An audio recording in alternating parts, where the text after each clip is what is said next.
Hi everyone, this is Edward Lamb from Monash University. This talk is about new valid inequalities in branching cut and price for multi-agent pathfinding. So let's quickly introduce the multi-agent pathfinding problem. In this problem, we have an infinite time horizon with discrete time steps. On the right, we see an example of a map which is divided into cells. Cells can be classified as passable or as obstacles. The black squares are the obstacles. In this map, we have a set of agents. Each agent has a start cell and an end cell, and the goal is to make the agents move from its start cell to its end cell. At any time step, an agent can move north, south, east, or west, or wait at the same cell.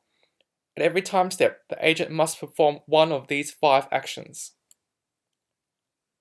When agents move, they must avoid vertex collisions. 2 or more agents cannot occupy a cell at any given time. So in the picture on the right, we see a blue and a red agent trying to move into the same cell. Because of vertex collisions, this cannot occur. When agents move, they must also avoid edge collisions. 2 or more agents cannot cross in opposite directions at any given time. So the blue and the red agent in the picture cannot cross cells to move through the corridor. The goal of the problem is to minimize the sum of path lengths for all of the agents, and this problem is NP-hard. Let's take a look at the BCP algorithm introduced last year. BCP is a new algorithm for the multi-agent pathfinding problem. It was introduced at ICAPS in 2019. It is based on the branch and cut and price technique from integer programming. BCP is a 2-level algorithm. It has a high level and a low level. On the low level, it uses A* to solve its shortest path problem. On the high level, it uses linear programming. And by using linear programming, we can also get a lower bound. Of course, this lower bound isn't very strong initially, so in our 2019 paper, we added 2 classes of constraints to improve the lower bound. In this new paper at ICAPS, we implement 5 new classes of constraints to further improve the lower bound. We call these wait edge, wait delay, exit entry, to edge, and goal constraints. These 5 new classes of constraints substantially improve the lower bound, and we see that in experiments later. So let's take a look at the wait edge constraints. On the right is a picture of 2 locations, L1 and L2. Consider an edge E, which moves an agent from L1 at time t to L2 at time t plus 1. E' is the reverse edge of E. E' moves an agent from L2 at time t to L1 at time t plus 1. Because of edge collisions, at most one agent can take E or E'. Now consider another edge, E wait. E wait makes an agent wait at L1 at time t, so it moves from L1 at time t to L1 at time t plus 1. Because of vertex collisions, E and E wait are incompatible because they both want to use L1 at time t. And similarly, E' and E wait are incompatible because they both want to use L1 at time t plus 1. Hence the 3 edges are incompatible. The wait edge constraints generalize the edge collision constraints by adding in the wait edge as well. Instead of only 2 edges being incompatible, now we have 3 edges incompatible. Next, let's look at the wait delay constraints. Consider an agent A1 waiting at L1 at time t, shown in orange.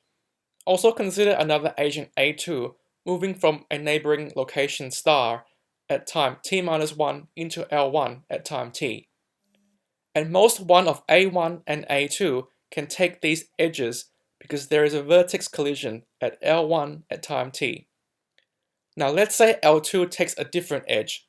A2 moves from a neighboring location star at time t into L1 at time t plus 1. Then we also have a vertex collision at L1 at time t plus 1, so these 2 edges are incompatible as well. And the 2 edges taken by L2 are incompatible because if A2 takes the first edge, it lands at L1 at time t, but we assume that star is not L1, so these 2 edges are incompatible. Then A2 taking either of these two edges and A1 weighting are mutually incompatible. So these facts are added together into one constraint. Exit entry constraints are very similar. Consider an agent A1 moving from L1 at time t to L2 at time t plus 1, and another agent A2 moving from L1 at time t to a neighboring location. Then there is a vertex collision shown in green at L1 at time t. Next, let's say agent A2 moves into L2 at time t plus 1. Now there is a vertex collision at L2 at time t plus 1 shown in red. The last edge of A2 is the reverse of the edge taken by A1, so it is incompatible by the definition of edge collisions. And all three edges of A2 are incompatible because they occur at the same time. So all four edges are incompatible, and we add this fact as a constraint. The two edge constraints are also similar. Consider an agent A1 taking the edge L1 at time t to L2 at time t plus 1. This edge is incompatible with the first edge of A2 because of edge collision, and the second edge of A2 because of the vertex collision shown in green. Similarly, if agent A1 takes the second edge, it is incompatible with the first edge of A2 because of the red vertex collision, and incompatible with the second edge of A2 because of the edge collision. All four edges are incompatible, and we add this as a constraint. Goal constraints are quite different. Consider two agents A goal and A pass. A goal wants to reach its goal location L at or before time t. A pass wants to pass through L at or after time t. Only one of these two events can happen, otherwise there is a vertex collision at L. So goal constraints implement this knowledge. So that's all for the 5 new classes of constraints introduced in this paper. Let's take a look at how they perform in practice. Here we see a table comparing the BCP algorithm with and without the new constraints. The orange line, BCP0, is the baseline. It contains none of the constraints, none of what we introduced today, and none of what we introduced in the ICAPS paper. The next two lines is what we introduced in the ICAPS paper, the rectangle constraints and the corridor constraints. The rectangle constraints made a big impact by solving another 887 additional instances compared to the baseline. The next 5 lines are what we introduced today. The weight edge constraints, the weight delay, exit entry, to edge, and goal.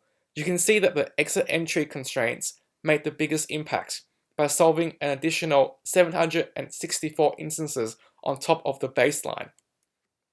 So these 5 lines compared their performance individually. BCP2 is what we added in the original ICAPS paper. It added the rectangle and the corridor constraints on top of BCP0. And we see that by adding these two constraints, we solve an additional 1,848 instances. BCP7 adds the 5 new constraints from today to the 2 from last year. And we see that on top of the baseline, it solves an additional 2,433 instances. So these new 5 classes of constraints solves about an extra 600 instances on top of what we introduced last year. We ran experiments on thousands of instances across maps with different structures. These maps are structured as warehouses, cities, game maps, empty maps, and maps with randomly generated obstacles and mazes. BCP7 outperforms BCP2 sometimes by quite a lot.